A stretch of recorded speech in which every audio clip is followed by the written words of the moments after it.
time I shall bring a bell, like in school. So break is over, we start. My name is Marek Sanak. I was asked to introduce to the session with the title DNA sequencing in personalized treatment. It's up to your judgment, is it revolution or not? I would rather say it's kind of evolution, but you will see. What I will talk about, I will talk about new generation sequencing, which is a method to study both genome and transcriptome, which means RNA in cells, and we'll focus on cancer. Why? Because this is our destiny. In modern developed countries, mortality because of cancer is as frequent as because of cardiovascular disorders. And in the United States, it even exceeded cardiovascular disorders. So this is a picture of sequencing in which part of a gene is sequenced from the material taken by a lump biopsy of breast cancer. And the method relies on sequencing of small fragments up to 200 on average nucleotides, but there are so many of them that we can find consensus of the sequence. Of course, if a biopsy is taken in a clinical condition, this is not only composed of cancerous cells, but there is a contribution of normal cells like vessels, infiltrating leukocytes. Therefore, we expect a mixture of genome of cancer and background of normal genome. This is a diagnostic test in which we have culprit mutation, which changes meaning of one codon, missense mutation, promoting cancer because it occurred in a gene named BRCA1, one of the first discovered tumor suppressor genes in 1994. So this is kind of diagnostics which became quite recently, a few years ago, very useful for treatment of patients because we know that particular mutation within either BRCA1 or 2, which are homologous genes, is responsive to treatment with inhibitors of polyadenosyl polymerase 1, PARP1, and the treatment is very convenient. This is oral treatment with one tablet daily, which prevents relapse of the disease, especially in ovarian cancer. In breast cancer, there is still first line of treatment, which is surgical removal of a tumor. So mutations accumulate because function of this gene is to correct errors within cell, within genome, before the cell divides. We name it in molecular biology relaxed restriction point. That's why it leads to accumulation of secondary mutation. The paradigm of tumor is now it accumulates a lot of mutation, has to be one initial, and there are others which cause progression of disease. NGS, this kind of sequencing is very sensitive to single nucleotide mutations, actually with good coverage, which means at least 50 fragments of each nucleotide presented in a sequence can detect 100% of variants, of course, depending on the quality of biopsy, but now the threshold is about 3% of cancerous cells can be characterized on the background of normal tissue. A perhaps worse performance of this method is for mutations, which we name copy number variants, which means either a few nucleotides deleted or duplicated. It is above 80, close to 90%. You can see different colors of lines here because it is to highlight that there is no uniform method of interpretation of this language of DNA during sequencing. What we obtain are raw predictions of nucleotide. The method is based on optical interpretation of synthesis on the template of genomic DNA. And there is approach to standardize that. GATK is Genome Analysis Toolkit, which was recently proposed and accelerated using graphical processing unit. So the method of interpretation can be now within minutes, even using powerful workstations. A few years ago, it usually took overnight to assemble sequencing results. So perhaps this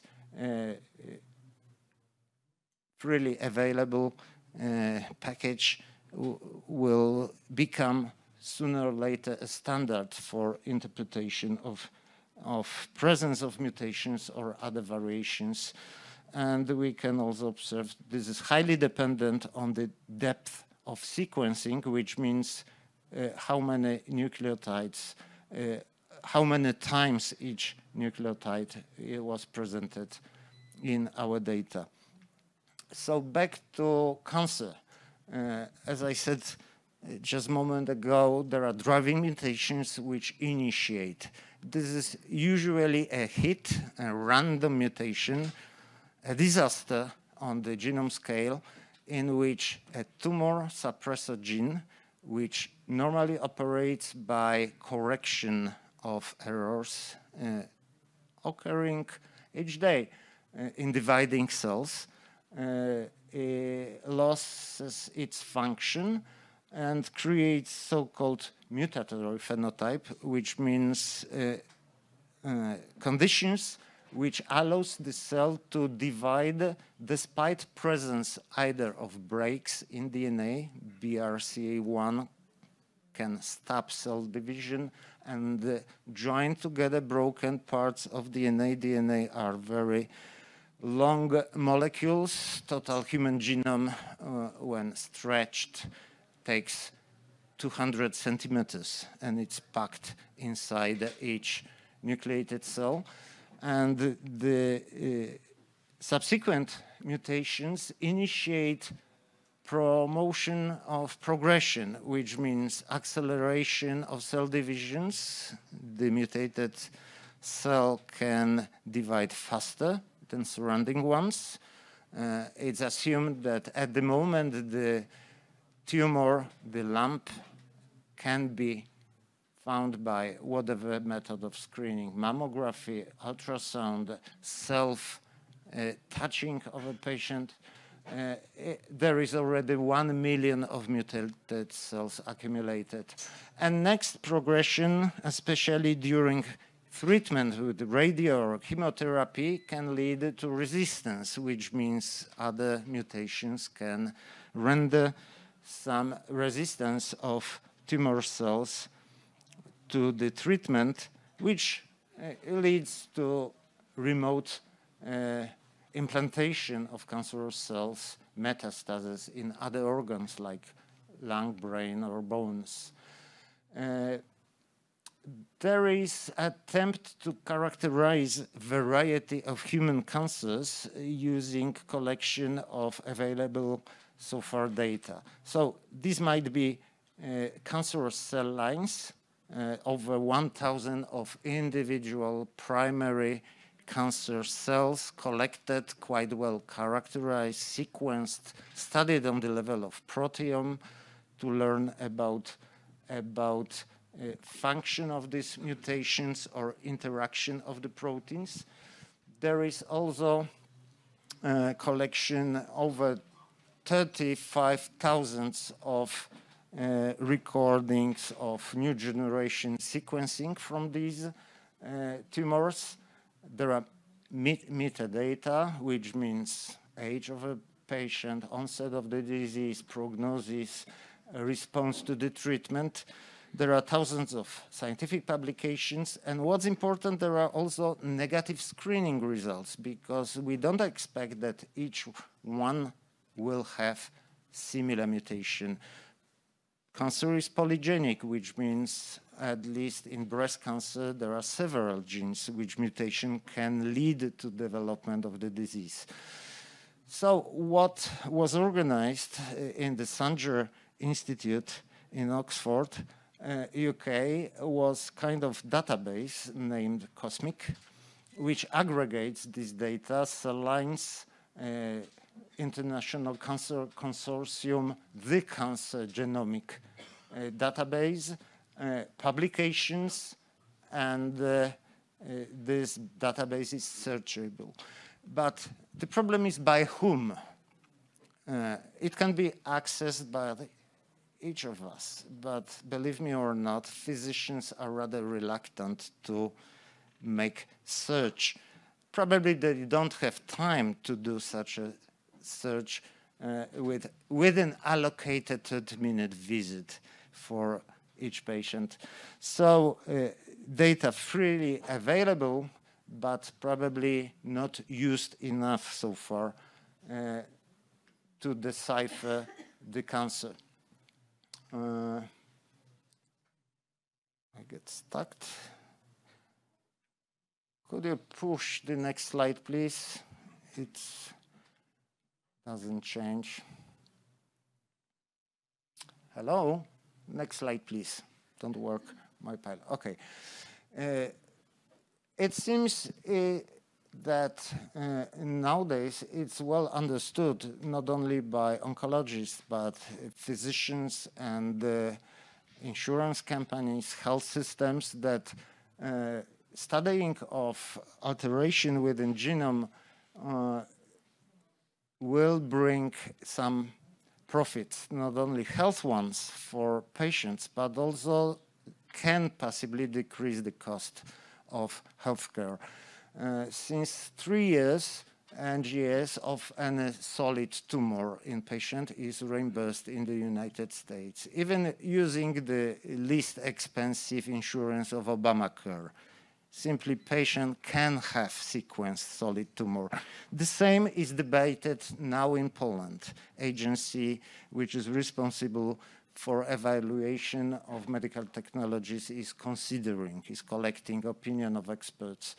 Why is that? Because out of around 20,000 of human genes which encodes protein, about 6,000 are so-called druggable. This is neologism. This word means that we know at least lead drugs, propositions of medication which can interact with the function of these genes. So we have mutation, altered function of protein, and possible drugs which can inhibit or activate altered proteins. Next, probably discharge.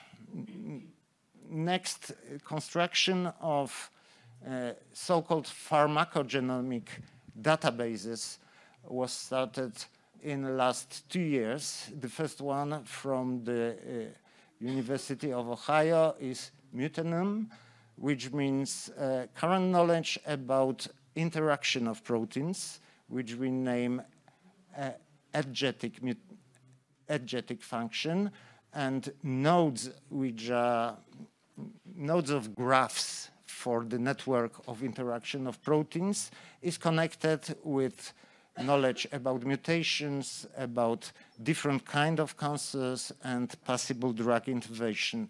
So this was first. The next one is the most recent, published just 1 year ago, Chinese one, the Cancer Druggable Gene Atlas, which is already with proposed drug targets, which means it's like directory whom to call in case of particular mutation and particular altered protein function. So what we are missing? First, clinical network of experimental cancer therapy centers, which are plenty of, but they are focused on what they work on. They are, I would say, biased with the knowledge already collected. We need open experimental cancer therapy with fast access to phase 1 tested drugs, which means drugs which are already characterized for toxicity, for metabolism, and can be accepted using a paradigm of hospital exemption. These are not randomized trials. Hospital exemption is a rescue therapy for a single patient with particular mutation of the cancerous cell. He or she accepts risk related to non-working therapy or progression or less frequently toxic consequences of adverse effects. However, these attempts so far of hospital exemption in cancer treatment are not collected enough. There is a rule that randomized controlled trials have to be enumerated, and there are special registries to collect outcomes of these trials. But number of hospital exemption is so far unknown, and the problem of sharing the knowledge with other physicians about failures or successes is the main obstacle so far for promotion. Of course, it requires correct interaction between industry and academia. It's probably utopia that all industrial work will be shared with academia, because industry, especially pharma industry, works for profits. But this phase can promote also business success of any new drugs. And there is another topic which might be a help using artificial intelligence, because as I showed, these are databases which requires active knowledge about the molecular code, about protein interactions, and also about oncology.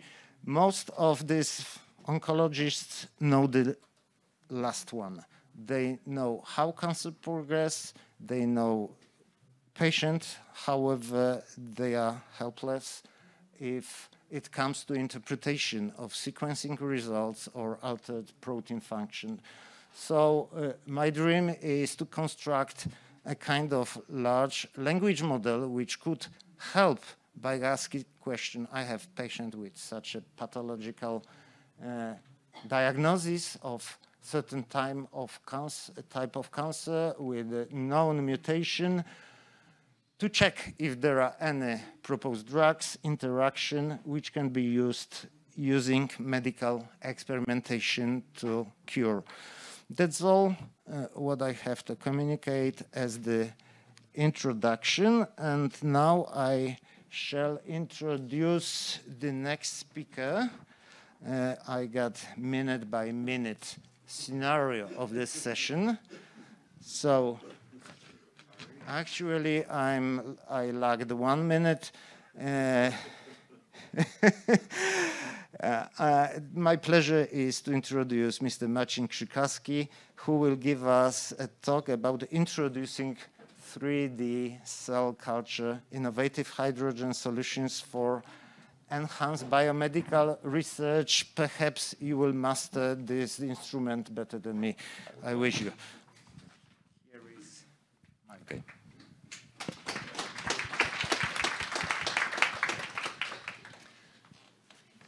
So, first of all, thank you very much for introduction and for the opportunity to speak to you and tell you what we're doing at Real Research.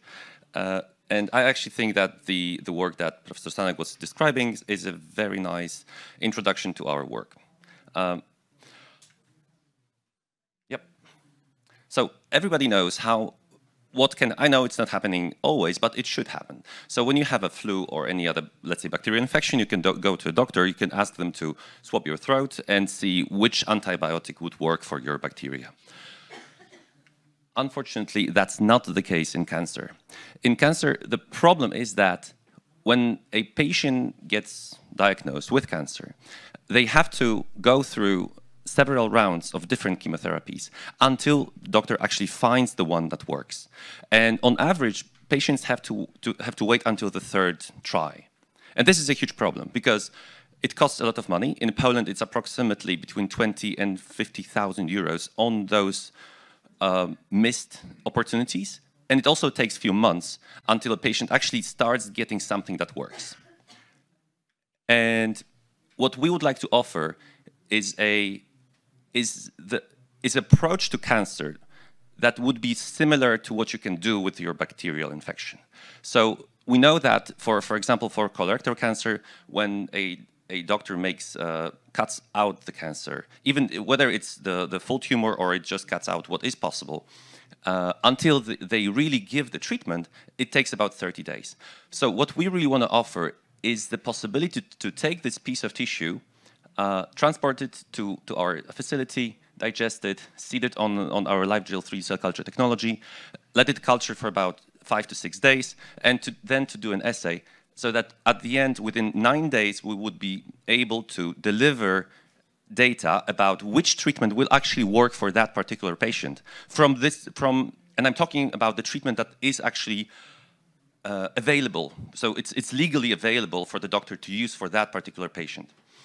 We, from a company perspective, we see it as something that can help individual patients, but it can also be used to test new drugs and new therapies, especially in combination with the knowledge what are the mutations in those particular tissue samples. So this is really the workflow that we are implementing. So we get a small piece of tissue, we mince it to pieces, we get to single cells, and then obviously you can do a PDX model, so you can basically implant that piece of tissue into a mouse and let it grow for future research. But what we are trying to implement here is to seed it on 3D cell culture models and then be able to screen it as fast as possible again, to deliver the information to the doctor as soon as possible. So why do we push so much into the 3D cell culture? It's not only because we are a 3D cell culture company, it's because it really makes a big difference. And let me grab your focus, please. Intensify your focus now. So what we do, who here knows what cell culture looks like? Please raise your hands. Okay, so more or less 50-50, that's good. So this is a standard two-dimensional cell culture. If you culture cells like this, the gene expression profiles of those cells will look like here. For those who are not specialists in molecular biology, this means that many genes that should work, they are not working. So just to make a very simple comparison, genomes in every single one of your cells is the same, but your cell in your liver, in your eye, in your skin, they differ by different gene expression profiles. So which genes are turned on and off, that makes the gene expression profile work or not. So when we test the drugs in the lab, we want the gene expression profile to be as close as possible to the in vivo one. And this is what you can see here. Okay. This is mouse. So this is the gene expression profile of Lewis lung carcinoma in mouse. And this is two types of three-dimensional cell culture. It's not the same, but there is a much better overlap of those two comparing to the 2D cell culture. And this is exactly the reason why we push so much to actually doing this whole screening on three-dimensional cell cultures. And on top of many other 3D cell culture technologies, we have our own system, which we call LifeGel. And there is one additional advantage that we are really pushing because we deeply believe that's really the way to go. So on the left-hand side, you can see all the classic 3D cell cultures, which basically work by embedding cancer cells into the hydrogel, which means that, yes, they can grow, yes, they can create some 3D structures, but there is penetration possible only for small molecules. And today, about 50% of drugs are large molecules, so antibodies or big parts of RNA or DNA. So On the left-hand side, you will not be able to test anything rather than a small molecule. In our system, we actually grow those 3D cell cultures on the surface of the hydrogel. So we modify the gel so that the cells actually grow into 3D structures on top of the gel. And therefore, when you add antibodies, you can expect them to bind and work on the growing tumor, which is the huge advantage because then you actually expand the possibilities for drug discovery and for testing new drugs to another 50% of possible drugs, and many of them are already on the market. So this is our case study. We tested 25 patients, out of which we were able to grow samples, initially start growing samples from 23 of them, and we were able to perform the assay that I was talking about in about 19 of those 23 samples that we cultured. This gives us about 76% accuracy in CRC tissue samples, and we were able to deliver that response within about 9 days, which is actually, we still have a huge advantage because there is that 30-day period until the doctor really decides what to give to a patient. So I'm going to show you a little bit of more confidential data, so please don't make pictures. Because on top of testing just average, normal available drugs, we are able to test new drugs and new drug combinations, which is even more important. So on the left-hand side, you can see about 8 drugs that we tested. So this is the usual drug for CRC. You can see it here. And what is very important here, we're talking about a logarithmic scale. So we found out that actually for those patients, the compound 2, I cannot really tell you what it is, was working not only a little bit better, but because of the logarithmic scale, it was significantly better. Afterwards, we tested drug combinations of the compound 2 with all the other compounds, and we found out that the compound 2 with compound 4 gave, again, additional benefits.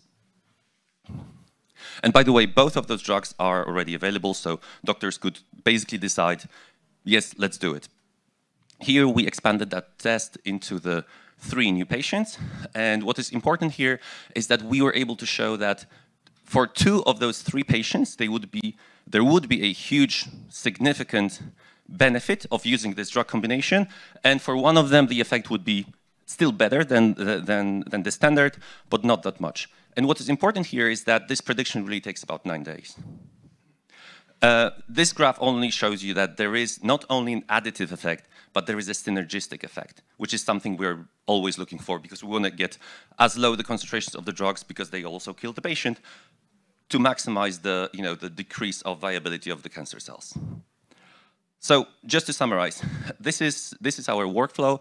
We basically take the tissue sample, grow that in 3D, and help to choose the most effective therapy the first time the patient ever gets any therapy, which saves a lot of money up front, but also time and basically the health of the patient. Let me add maybe one more thing, which we are developing this is the future that we want to implement in the next probably 5 years. So everything I was talking about so far was done on static culture. So you basically have your cell culture in a well, you add the drugs, you can exchange them manually, but this is not nowhere near a real pharmacokinetics. So the real concentrations that the cancer sees. So when you have a real patient, the real pharmacokinetics looks more like this or like this. So one way is that there is, let's say, 8-hour influx of chemotherapy. So there is the concentration of the drug grows and then it goes down.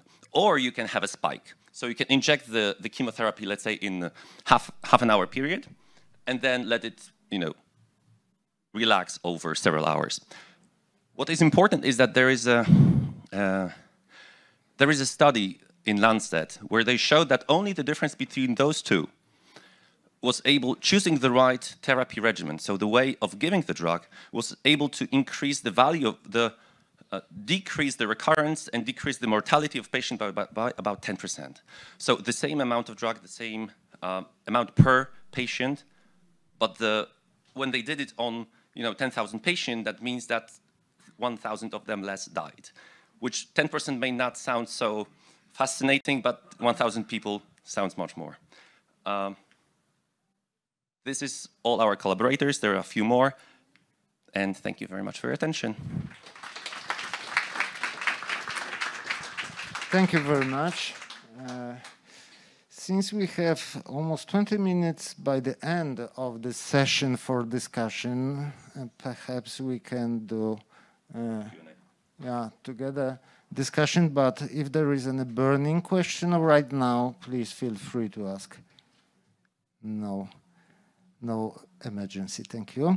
Thank you very much. So now we move a bit apart from the cancer. We start with the neurodegenerative disorders. It's my pleasure to ask Rosmary Blanco, who will present Unveiling Neurological Frontiers, a paradigm shift in dementia diagnosis using consumer-grade EEG biomarkers. Here is the device. Thank you for the introduction, and thank you for inviting me here today. I'm excited to share with you today a project that I'm to have a meaningful impact on a global scale. The possibility to use consumer EEG grade device for early diagnosis of dementia, of Alzheimer's disease. Alzheimer's is a neurodegenerative disease associated with progressive cognitive decline. It's the predominant cause of dementia, accounting for 68% of all cases. The characteristic symptoms are difficulties with memory, language, problem solving, and other thinking skills. The progression of Alzheimer's ranges from a preclinical phase with no observable symptoms to the severe phase of dementia due to Alzheimer's disease. Accumulation of misfolded protein inside and outside the brain are the neuropathological hallmarks, as well as inflammation and atrophy of brain tissues. This misfolded protein impact the neuronal functioning by modifying pre- and post-synaptic potential, leading to neuronal loss, increased excitability, or altered rhythmic patterns. This is why Alzheimer's disease is highly recognized as an oscillopathy. Approximately 47 million people worldwide live with neurocognitive disorders. And as a condition with escalating cost and very limited treatment options, Alzheimer's disease poses a significant economic burden across healthcare, social care, and informal care sectors, with an estimated cost annually in the range of about hundreds of billions of dollars worldwide. There is no treatment for Alzheimer's. The only available treatments offer only temporary relief from symptoms or other non-drug treatments aimed to improve or maintain cognitive functioning and daily activities. But it is widely accepted that to be effective, this treatment have to be administered early in the early stage of the disease. However, up to 50% of Alzheimer's disease have not received a formal diagnosis. The diagnostic procedure at the moment are neuropsychological tests designed to address the intellectual area impaired by the disease, such as the language, orientation, memory area. But this test lack of sensitivity and have high variability. Medical procedure aim to address the brain damage caused by the disease. Amyloid beta and phosphorylated tau proteins are important biomarkers of Alzheimer's disease, and they are tracked in the cerebrospinal fluid with an analysis that is invasive and costly and not feasible for all the subjects. But other anatomical brain change like atrophy or hippocampal and medial temporal volume loss occurred, and they can be diagnosed with MRI or other neuroimaging techniques. But even though they are accurate, they are costly and involve long waiting list. Promising results coming from blood-based biomarkers, but they are under development. So these procedures are not suitable for early diagnosis. What is the proposed solution? Using the use of digital technologies to assist clinical practice. Wearable EEG devices, when coupled with advanced AI algorithms, can further refine the diagnostic accuracy of this measurement. And the goal is to use the consumer-grade device to collect EEG data, use this data for training and validate an AI algorithm, the time to identify typical patterns in EEG signal, potentially revealing biomarkers linked to dementia. So the research, the aim of this research is to assess the effectiveness of this framework, EEG-based passive P3 application, as a non-invasive, low-cost diagnostic tool to discover digital biomarker of ED in real scenario during a passive stimulation protocol. This kind of visual stimulation elicits a typical brain response called ERP-P3 that represents the neuronal correlate of cognitive information processing. And this waveform is a promising EEG biomarker since it has been shown to be sensitive to cognitive decline for discriminating MCI patient from Alzheimer's and control, and it is not influenced by cultural background or educational level.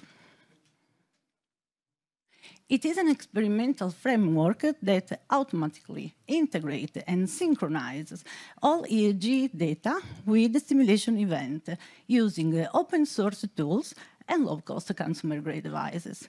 It is non-invasive, passive 5-minute stimulation during which subjects are required to view images which contain emotive, positive, negative, and neutral valences.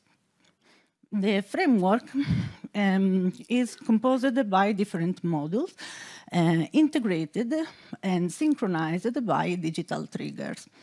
The module sensor for connecting the devices via Bluetooth and streaming data, the module markers for the stimulation presentation and sending the marker associated to each kind of events, the viewer for real-time visualization of the signals, and it features also intuitive graphical user interface for easily add new subject, start and stop the recording of the new session, and review the recorded data.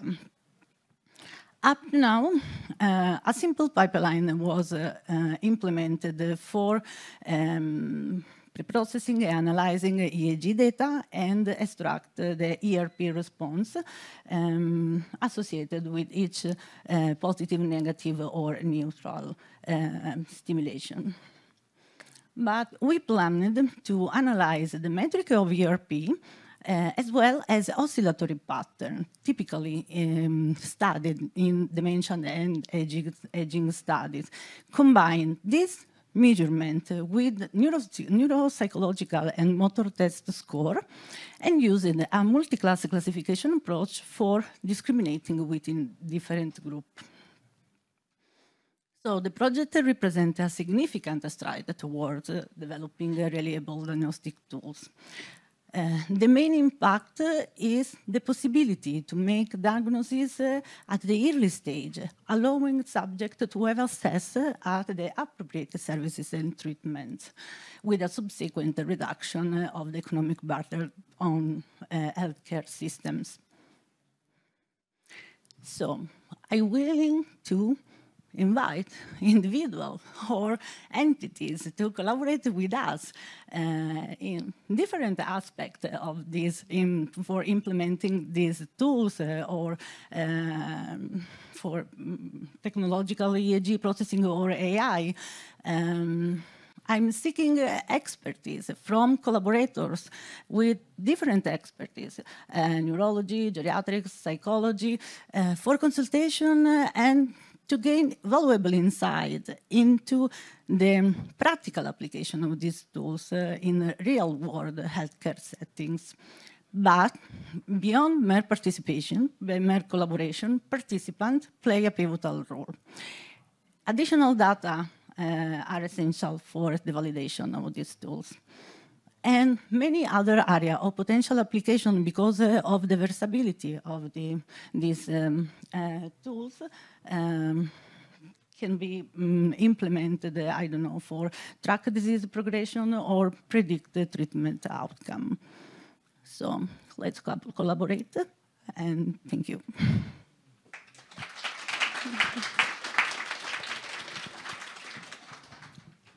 Thank you very much, Rosmary. I accept your invitation. I'm at a retirement age, wish to know if to invest in the future or find a good shelter. Thank you. It was a joke, of course. So now we move to more general topic, which is enhanced reality. And I have three names who will be presenting. I got names, okay, Mr. Maciej Stanuch and the CarnaLife Holo MedNav. Okay, it's about biopsy. Yes. So thank you for the introduction. Hello, everyone. So as in the initial introduction to this session, there was few times you mentioned about the problem with biopsies, that you are not always sure if you get the right part of the cancerous tissue, if you really get that cancerous tissue. So we came up with an idea how to improve that process. So to take a step backward and take a look at the process of guiding the doctor into taking a to making a good incision and to take a good tissue sample for biopsies. So this is what this project is about. And but before we start with the project, I want to talk a little about who we are and what we do. So MedUp is a company here from Kraków. We were grounded in 2010, but in 2016 we shifted fully to medical applications. We are currently listed on Warsaw Stock Exchange, and we have already 2 medical products on the market, which are CarnaLife Holo and CarnaLife System. They do have proper certification, a CE mark for Europe, ANVISA registration for Brazil, and recently we got an FDA approval for CarnaLife Holo in the United States. Since 2019, we are profitable, and we are about 30 people, mostly engineers, working in the sector of biomedical engineering. So CarnaLife Holo MedNav is built on top of our already existing CarnaLife Holo solution, which is a mixed reality viewer for all kinds of diagnostic medical images that are presented as holograms, interactive holograms that gives you a true depth perception and an interactive way of accessing the data, also in a sterile environment. So it's not only for pre-procedural planning, as you see here, that you can use your hand gestures, voice commands, your head movements, virtual menus to manipulate and adjust the data to your needs. You can also do measurements in space. You can do all kinds of different pre-processing for the visualization that you need for the surgery. But what is more important, you can bring that into the OR to enhance the procedure itself. And And that is something what is really important here. What is medical navigation that we want to enhance? Currently, we have a few options. There are USG guided procedures. So basically, you have an ultrasound, and you see your place where you want to do an incision, and you validate if you take the right spot. There are also CT guided biopsies when there is a interventional radiologist who navigates the needle, and you get the feedback based on the CT that can be run during the incision to correct the proper angle and depth of your incision. There are also infrared guided procedures when you have a rigid body that is, for instance, it can be stick to your bones to get a rigid coordinates, and then your medical tool is being guided by this infrared spectrum. What we want to propose is an XR guided procedure. So this extended, enhanced reality. There are many names: extended, mixed, augmented reality. One can really be fuzzy about it, but the idea is that we really augment your view. We take the CT data that are being used for preoperative planning, and we give that as a in the heads-up display to the surgeon, overlaid on the patient itself, to mark the incision point and to show what's the trajectory that he needs to take in order to do a proper incision. And then we track the device by using the sensors that are available in the glasses. So you don't need any external devices apart from the headset itself. And what we want to achieve is the lower number of X-ray scans, lower number of radiation for the patient, so it also progresses to lower cost for hospitals, less heavy equipment in the OR. And we want to achieve here the precise navigation also in different medical procedures, not only biopsies, but we see it fit also for ablation, for neuromodulation, spine surgery, neurosurgery. So we see a lot of space here for this new technology that is emerging, because the most important factor that we want to achieve is the reduction of the failed punctures. So currently we are validating our solution. We have a prototype that we validate on different phantoms. This one of them is a radiological phantom with all of the organs inside that you can see in CT, MRI, USG. Because we don't want to test our solutions on humans, if we can do that on phantoms. So we take this data, we do an augmented reality overlay in the glasses, which you can see on the left-hand side. Then we take out the trajectory to find the proper spot, and then we guide your needle so you can really do a proper biopsy. I'm not a medical doctor, I'm an engineer, but I achieved already some great results of making an incision and taking the tissue sample at the 15 centimeter depth. So I think it's a somehow not that bad result for an amateur, and we see that when you are a medical doctor, it should be even better. So that is our goal. Then we validate that using CT. We can also validate that using USG in real time, because the USG can be also overlaid on this result of computed tomography, and is all visible in the holographic space that is right in front of you as a part of your view. And the most important thing, you still do it as if you were doing it even without the glasses, because those are not VR glasses which are closing your view. Those are the transparent glasses.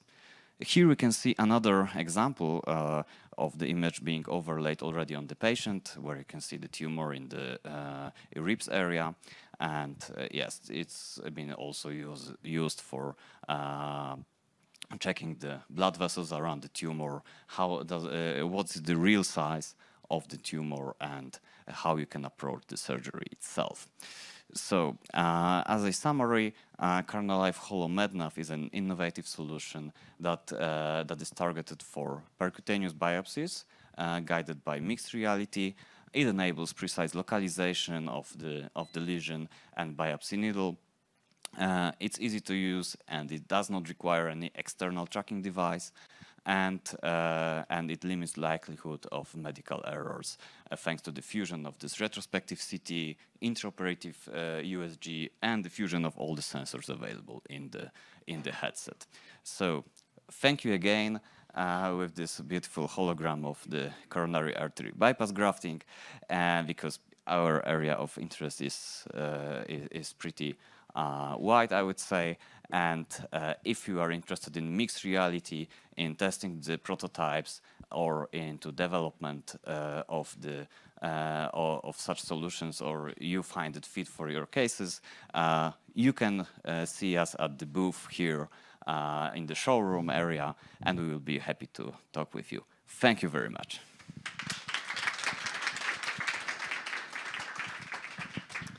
Thank you. Thank you for strict timing as well. So we move to the next one.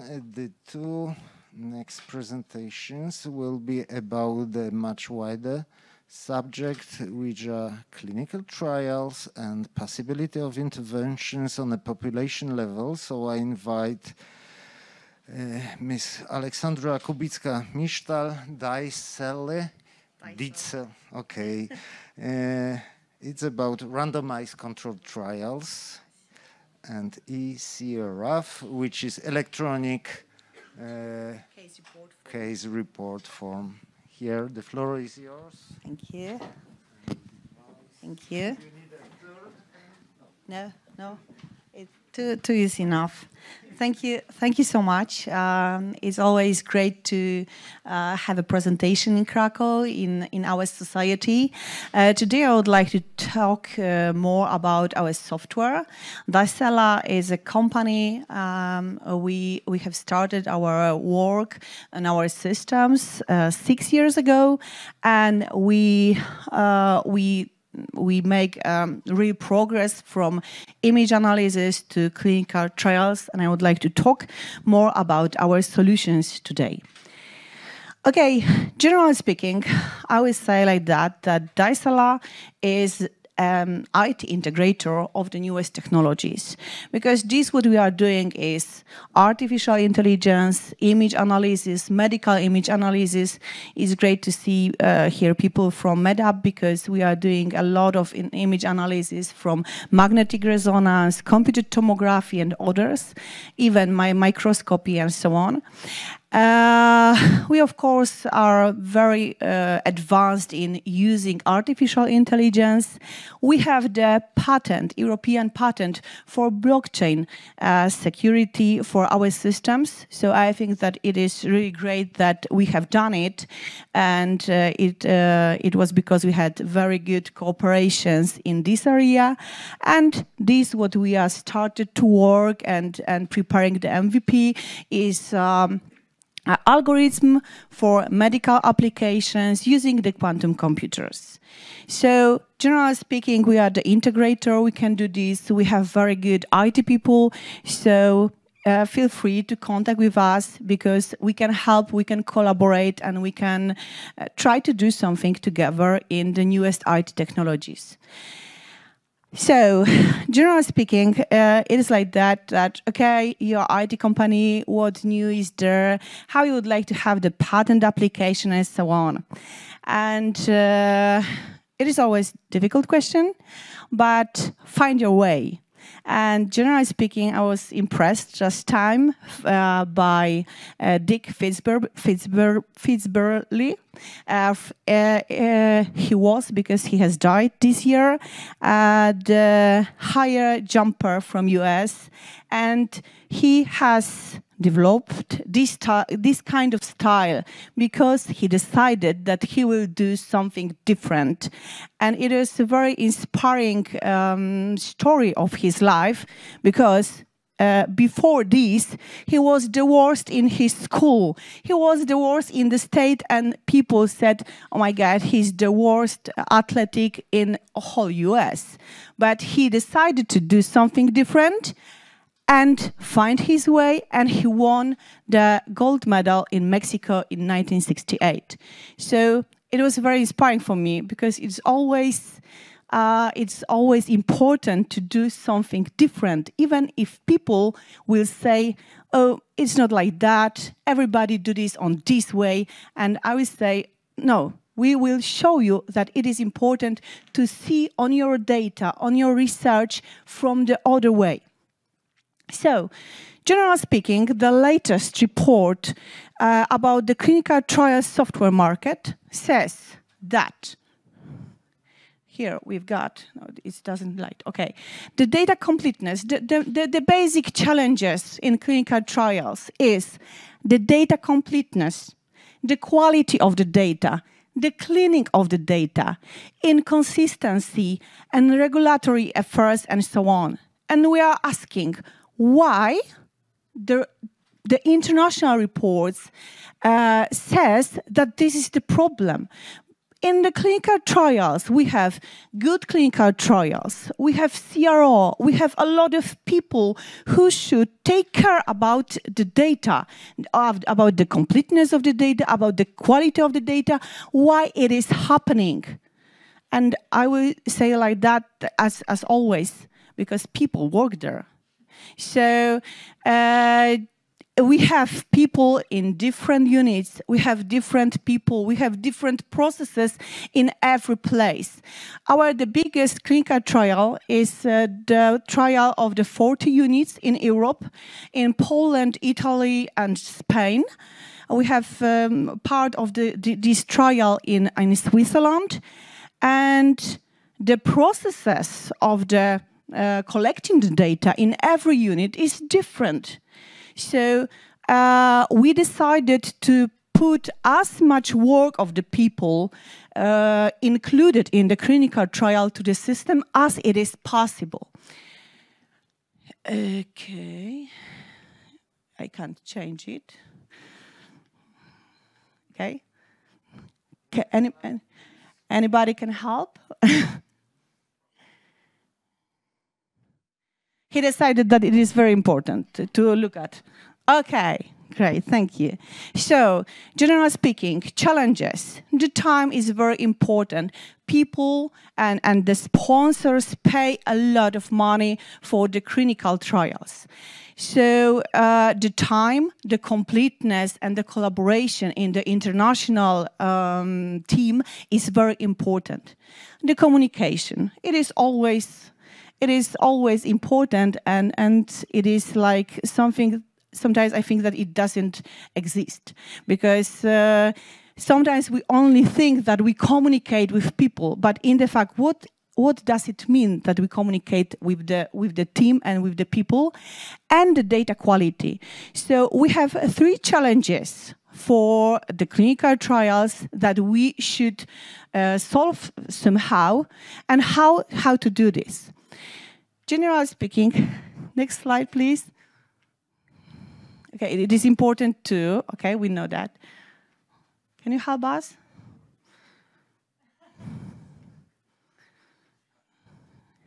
Okay, once more. Okay, we have problem with presentation. I can talk without this. It's not a problem, but. Okay, so generally speaking, when we are talking about the clinical trials, we are talking about people. Okay, this one. We are talking about the people included in the whole process. So This is the sponsor. This is the people from the sponsor, financial department, research department. This is investigator from the unit. It is the nurse, this is the data management, and so on and so on. So all of these people have different priorities. Sponsor would like to have the results as fast as it is possible. The unit, of course, is paid for the recruitation, but in the fact they have always problems with collecting the data. It is always challenged to collect the data and put it to the ECRF. The CRO have different priorities as well, because generally speaking, they take care about the clinical trial, but it looks different, yes, because sometimes they have different solutions for different processes, and it is always problem. And of course, the data management, sometimes people don't know how those people looks like, but it is very important part of the whole process of clinical trials.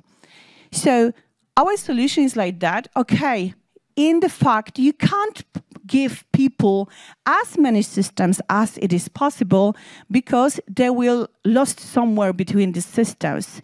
We are talking, you should have one system for whole process of the clinical trial, from preparing the protocol to ECRF, to the management, and so on and so on.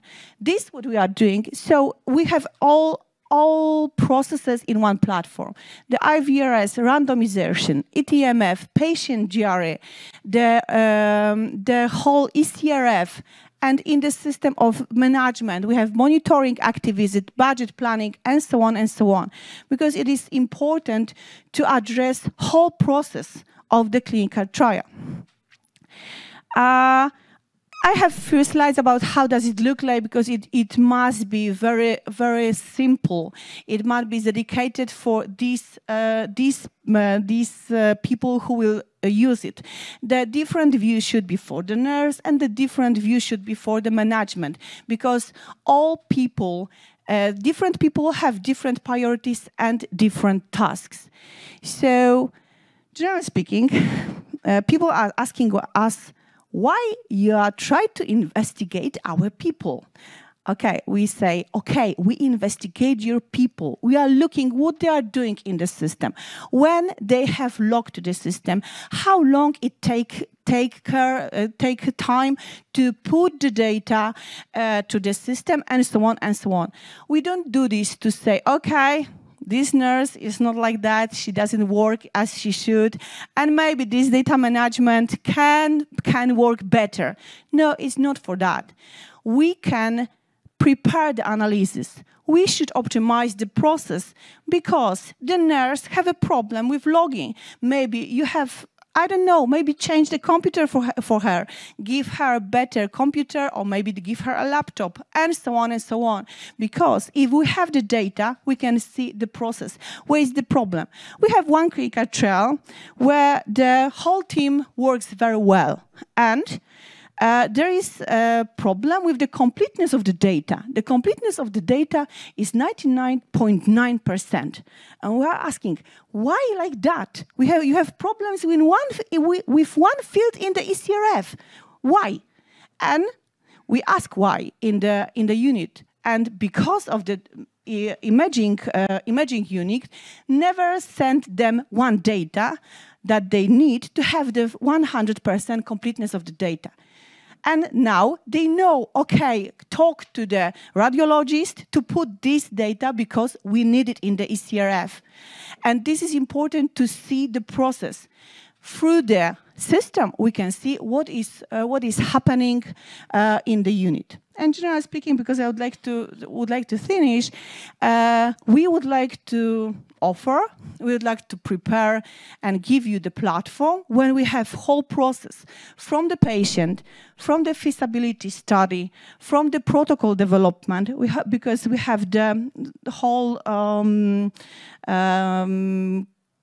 whole part of our software where you can prepare your protocol, because it's always very difficult when you have one document I send it to somebody, somebody will comment it, and so on. And in the fact, after a few changes, we are lost somewhere in this protocol. We have image analysis and structure reporting because we are collaborating with the biggest medical imaging company in Poland. We have prepared the image analysis for them as well, so you can use it in our platform as well, and the whole system for the ECRF, CTMS, IVRS, and so on in one platform. Okay, this is what we are using, and our basic features is as I said, the blockchain data security. We have patent for this. The patent is in the process in US. We are using artificial intelligence for the image analysis, and we have very important statistics module to prepare the data, how people work in the system, and what kind of data we have in the system. What is very important when, for example, we would like to do some kind of analysis after 20% of our patients. We don't have the problems. Okay, you would like to have analysis, so now you have to give us something about 5 months. We will prepare the data for you. We don't have the problems with that because we are preparing the databases like that you have it immediately. So thank you for this attention. If you would like to challenge us, I think that we are ready to prepare the solution for your trial. Thank you. Thank you very much. Sorry for this inconvenience with equipment. It happens quite frequently. That's why I use mostly my personal notebook for presentations. Okay, the last but not least, please, I invite Natalia Haraszkiewicz-Birkemeyer and transforming healthcare, empowering patients with one-shot living medicines. Okay, in the era of personalized medicine. Please, the floor is yours. Thank you.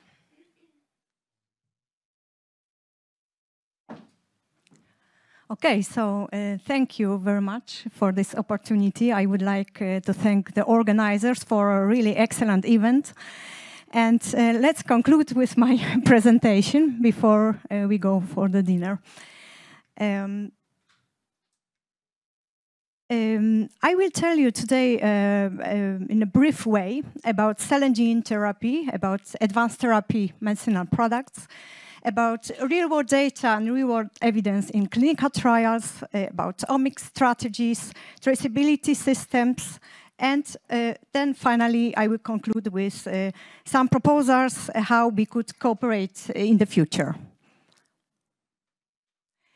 So there are around 30 million people which live with at least one rare disease, and more than 80% of rare diseases are genetic disorders.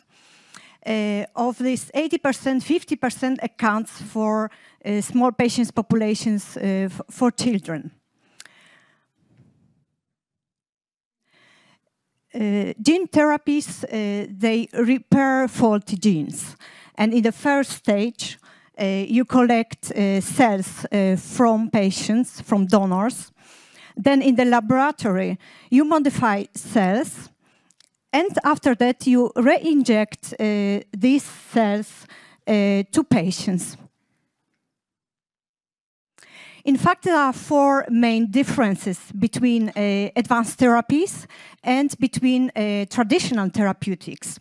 First of all, it's a degree of personalizations. So ATMP are very personalized medicines. Then the length of administration, of maybe I should say also the frequency of administration, which is also very important. So ATMPs are usually administered only once. Then distribution costs are pretty high for ATMPs, especially in the manufacturing phase. And then outcomes durability. So the long-term effectiveness of cell and gene therapies, clinical outcomes. As you can see on this graph, if you can count it well, you see around 30 cell and gene therapies, which are currently approved by the US FDA, and 26 advanced therapy medicinal products, which are approved by the EMA. If you look more carefully into this graph, you will see that the market currently is dominated by gene therapies. There are approximately 16 gene therapies on the market currently. Cell and gene therapy data management, in fact, it takes place across the entire product development life cycle. So starting from the research phase, through development, manufacturing, then supply chain, which is called also the chain of identity, and then different phases of clinical trials. Personalized medicine, in fact, it relies on genome-wide data of individual patients, and different type of biomarkers are utilized. The space started to be more and more popular after Professor Dudna and Professor Charpentier received the Nobel Prize for genome editing in 2020. Multi-omics approaches, they combine different analytical technologies and different type of biomarkers. This can include a genome, proteome, transcriptome, epigenome, and microbiome. Here you have one example of cancer cell lines, which are screened against a library of cancer drugs, which are small molecules.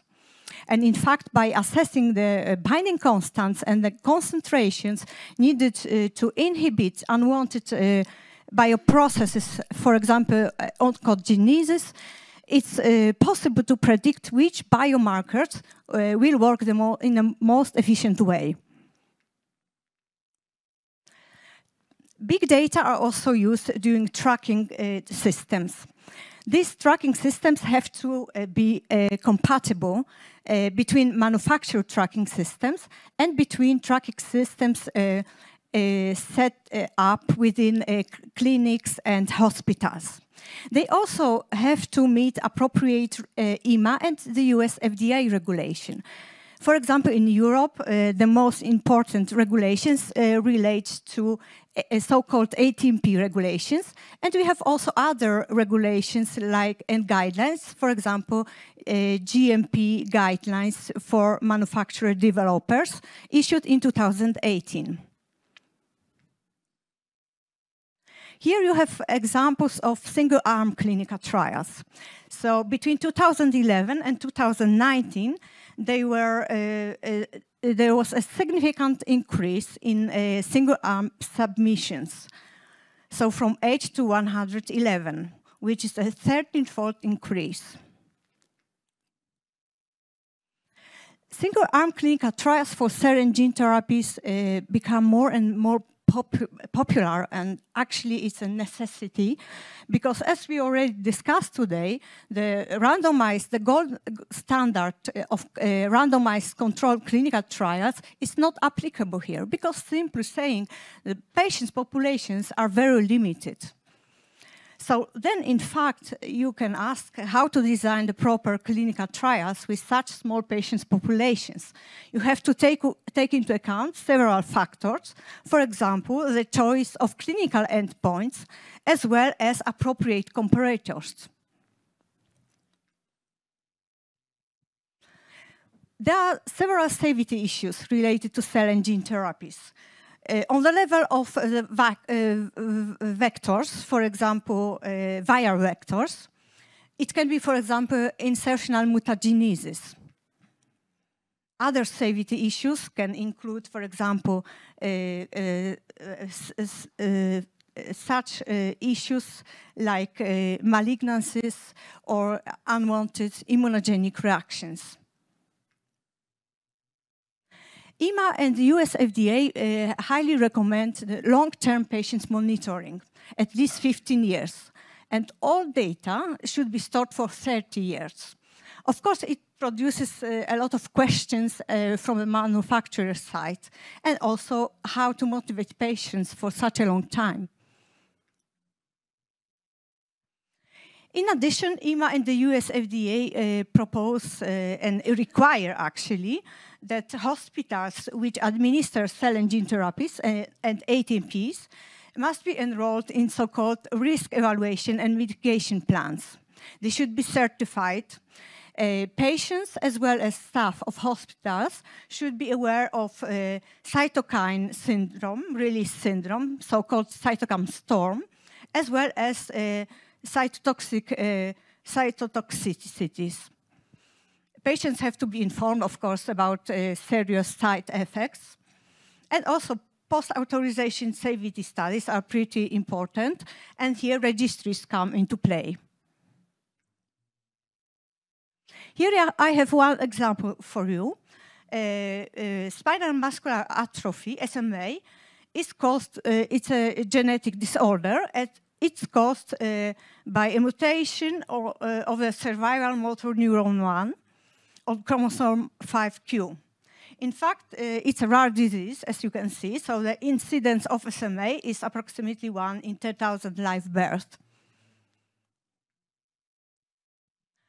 EMA issued during the last 3 years several real-world data and real-world evidence pilots, and also some experimental procedures were applied for the SMA.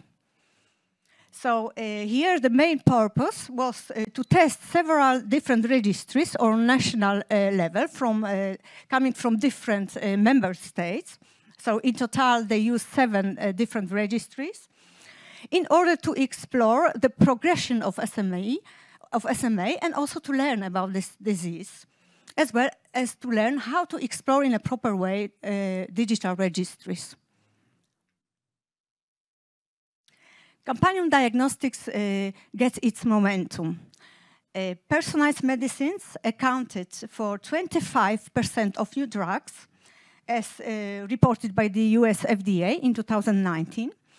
And in addition, 65% of medicines approved use at least one biomarker during the entire product development life cycle. There is also another aspect. So we observe 3-time increase in the likelihood of approval for clinical trials with biomarkers. It's also important to discuss these therapies timely with patients. Start already in the early stage of product development, involve patients in discussions, support them with financial issues, clinical issues, and of course provide relevant education. We should be aware that for cell and gene therapies, we deal with 3 different types of stakeholders. So there are regulators, which are willing to approve these promising therapies by using accelerated programs, if the data are enough, of course. Payers are more resistant. They are more concerned about long-term clinical safety data and efficacy of cell and gene therapies. And then we have also HTA agencies, and they react case by case. So HTA agencies work according to 3 main principles. So the human dignity, the need for solidarity, and the cost effectiveness.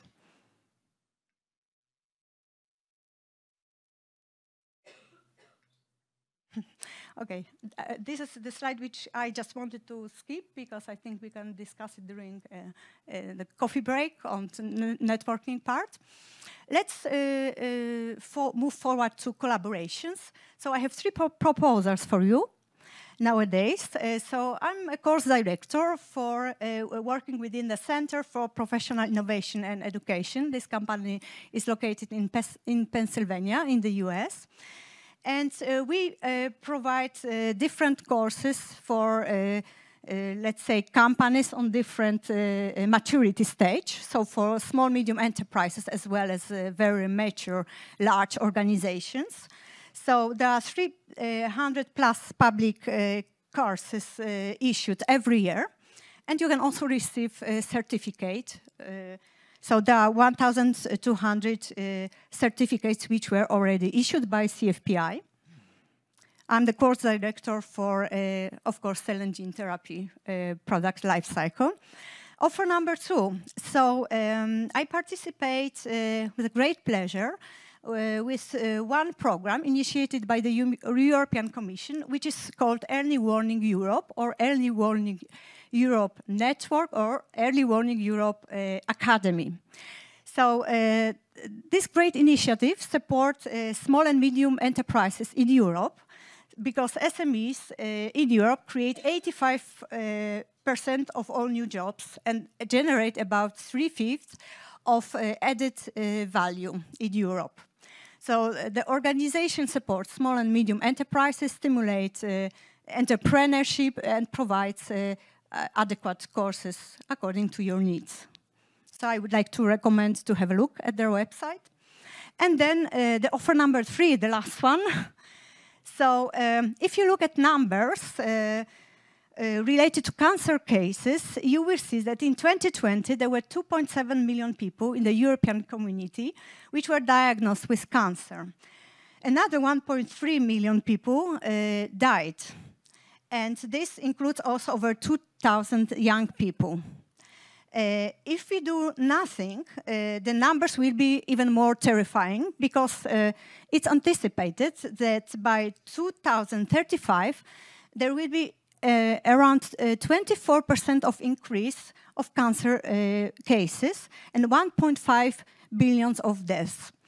So I would suggest let's try to do something about it. Let's collaborate. And what I have more specifically in mind, let's have a look at participation in appropriate European Commission health programs on national and international level.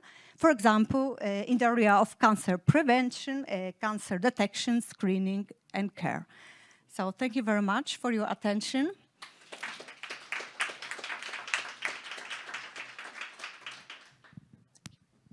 Thank you. So this was the last one presentation. My plan was to introduce all the speakers here in front of you and let you ask questions. Unfortunately, we are left 4-minute time. So probably I should conclude that you've listened to presentations which were bracketed with the general area of interpretation of genomic data. Next, studies on potential application of known anti-cancerous drugs using let's say biosensor system of prediction of response to such a treatment. Next, there was something about early detection using conventional methods of Alzheimer's disease, neurodegenerative disease, which doesn't require an invasive probe. And about invasive probes was enhanced reality and HoloMed navigation of probing. And 2 more broad but very important topics, one for clinical trials and offer of a system which, as we were assured, is not a big brother, but something of help to researchers. And the last one was appeal to educate about avalanche of new therapies, new modalities of therapies, not only gene therapy, but also cell therapy. You are aware probably of offers from some Far East countries of these cell therapies which were out of any control and uncertain values, so education is always recommended. I wish to thank all the speakers excuse for some small technical flaws and invite you to dispute. I have few questions I will address speakers during the break, but I was summoned not to prolong because there will be in the atrium a session about questions and answers, which shall start at 1 p.m. So have a nice rest of this scientific day, and thank you for participation.